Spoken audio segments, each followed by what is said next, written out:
me when we first met in Switzerland about a year ago that, why don't you come over? I immediately said, I'd love to come over, and it's been a great pleasure to be here. We have a long history together, and I'm sure that we have a good future together as well. For Finland, Kenya is a very strong supporter of multilateralism and a promoter of regional peace and security, but also a country with a global voice.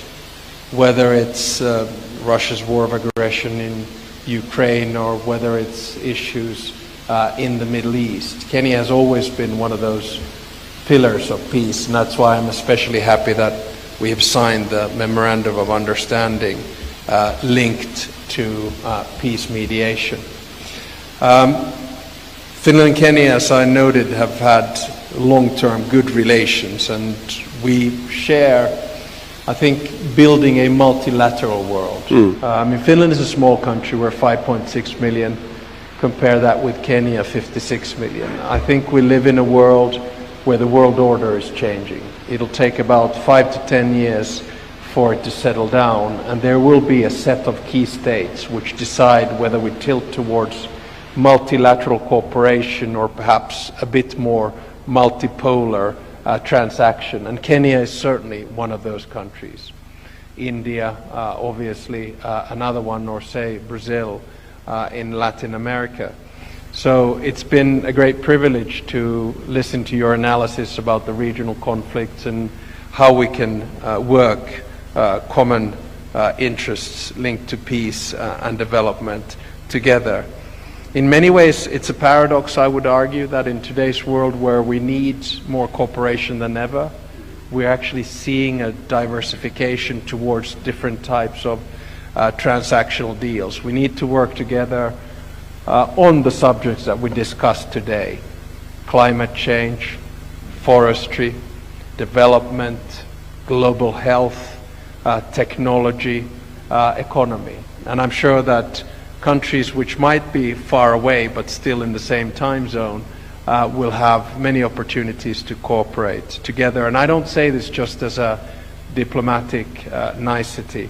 Finland is seeking close partners, and Kenya will certainly be one of them. I'm also happy that we have a big business delegation here today, because I do think that driving business interests, cooperation, is a good way forward, whether it's in the green economy, digitalization and technology, infrastructure, healthcare, or agriculture and agribusiness.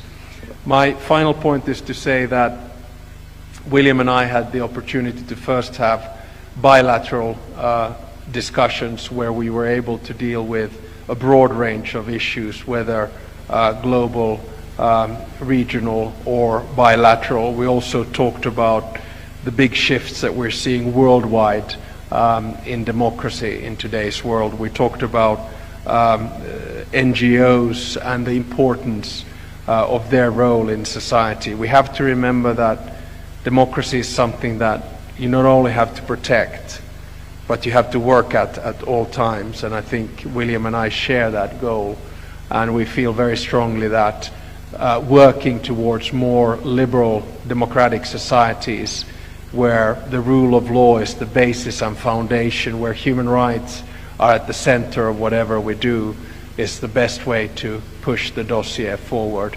And this is something that William and I not only discussed but share. So finally, I want to thank you for the opportunity to be here and all the work that we have done together so far, and all the work that we do in the future. The nice thing with modern diplomacy is that we shared numbers already a year ago, so we're in constant contact anyway. Thank you very much. That's correct.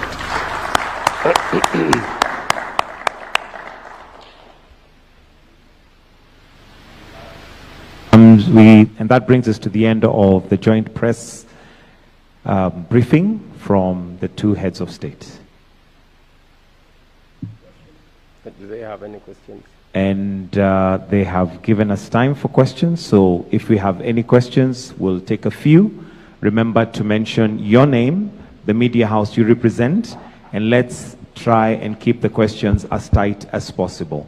Over to the questions. Anybody with a question, kindly just raise up your hand. We'll have a microphone brought to you.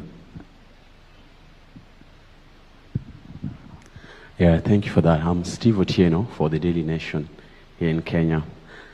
On the partnership deal with education, some 2 years ago we had a few Kenyan students who had gone to universities in Finland, and there was a delay or a hitch in the payment of their school fees. They ended up really stranded far away in Finland. So will you expect to see a bit better handling of them next time when such a scenario happens?